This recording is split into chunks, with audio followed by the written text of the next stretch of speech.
With me, Jack Parker. It's 23 titles for BU in this building, 22 by this man, and I think it's about time they think about putting a banner up with a number for you.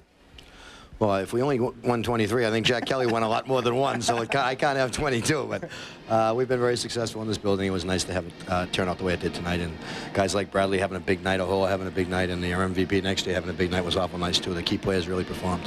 What's going through your mind when you have the lead at 3-2 and less than 2 minutes left, the penalty gets called?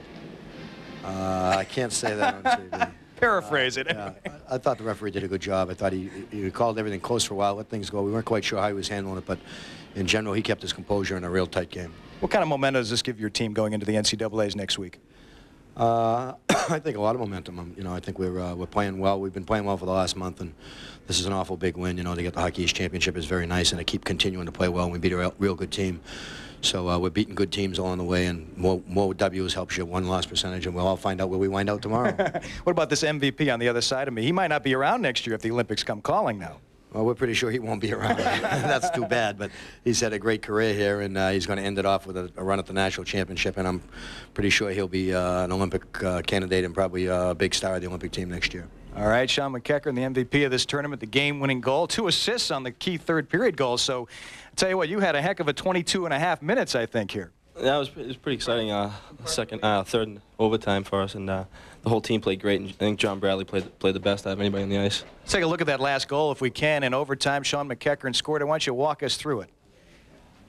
I was coming up. I had gone back behind in our zone because I was coming back. I thought they had the puck, and then Phil picked it up and threw it up to Tony here. And I was busting up the middle, and Tony saw me the whole way and just fed it to me. The defenseman was standing still. So I just got around his stick at the end and tried to stuff it in. When did you decide to go with the backhand? When the stick was in front of me, I couldn't get in front of the net, so that's what happened. It does help when the defensemen are standing still, doesn't it?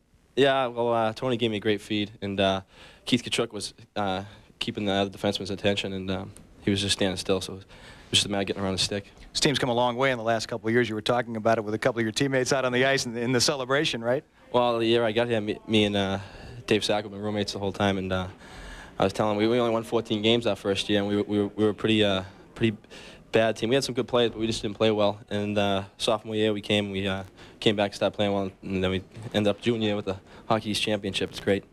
Put you on the spot now. What feels better, carrying the bean pot around here or carrying that Hockey East Cup? Well, we've carried the bean pot around because we did it last year, so I think this is more exciting right now. But at the time, the bean pot's pretty exciting too. All right, congratulations, Shawn McEachern. Super job.